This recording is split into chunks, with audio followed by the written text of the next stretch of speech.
حبايب قلبي، لو مقشتك باظت ما ترميهاش. تعالى اقولك على فكرة حلوة قوي قوي قوي ترجعي بيها مقشتك تاني جديدة. طبعا كتير مننا عارف ان الايد بتنعم على طول، مع الوقت اصبح يبقى عندنا ايد للمقشة وكف مقشة ومش عارفين نركبها ولا نستخدمها. طب ما تيجوا بينا نعرف هنعمل ايه، بدل ما تروحي تشتري جديد وتقعدي تعافري وتعملي وتحوشي وتعاني وتلالي وتقاقي زي حالاتي كده. بطلب منحة وبقدم طلب وبقعد احوش. دلوقتي طبعا يعني اللي عنده حاجة دلوقتي الحمد لله يحمد ربنا عليها.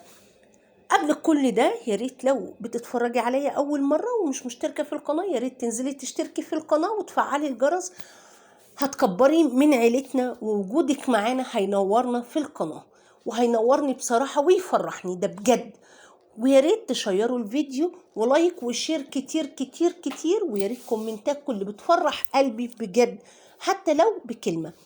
وتابعوني على الفيسبوك. يلا بينا بقى نشوف عملت ايه. طبعا اليوم ده جوزي كان قاعد اجازة، ولما جوزي بيقعد اجازة عايزة اقول لكم والله بستغله احلى استغلال واسوأ استغلال وكل حاجه. يعني بس هيسو بكلمتين بيعمل كل حاجه، بس هيسو بسندوتش جبنه يعني عادي. ما هو هيصلح ولا هيطلع فلوس يدفع؟ والله كلفي يا جاريه ادفع يا سيدي يعني. تمام زي ما بيقولوا كده.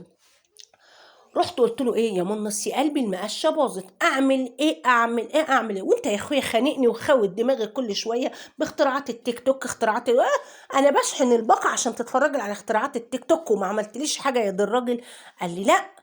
رحت قلت له بس يلا ورينا بقى عده الشغل اللي انت جايبها.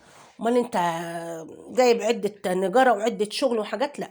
رحنا عاملين ايه، عندنا ازازه البيبس، اي ازازه بيبس عندك لتر 2 لتر مش مهم، مهم قطعها وخد الحته البوز اللي هي بتاعه الغطا، خد الصاموله او البورمه، تمام، اللي هي الالوظه اللي فيها والغطا.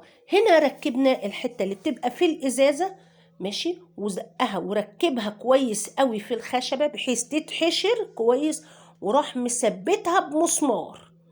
تمام. لو انتوا ما عندكوش شنيور ما تعملوش مسمار بورما، عادي اعملوا مسمار الدق.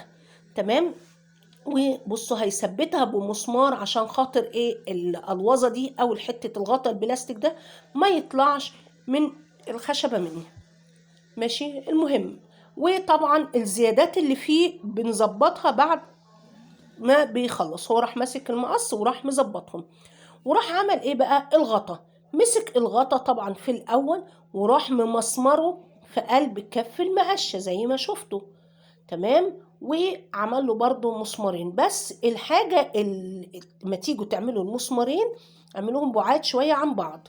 بصوا هنا بقى مسك الزياده اللي هي كانت الالوظه اللي في الخشبه، ماشي، وراح شايلها. تمام. بصوا ما شاء الله تبارك الله، تسلم ايديك يا قلبي، ما تحرمش منك بجد، ربنا ما يحرمني منك ويديم وجودك في حياتي يا رب كل خير وتعيش وتعملي. بصوا بقى تسلم ايديه والله ما شاء الله تبارك الله، تحفة تحفة.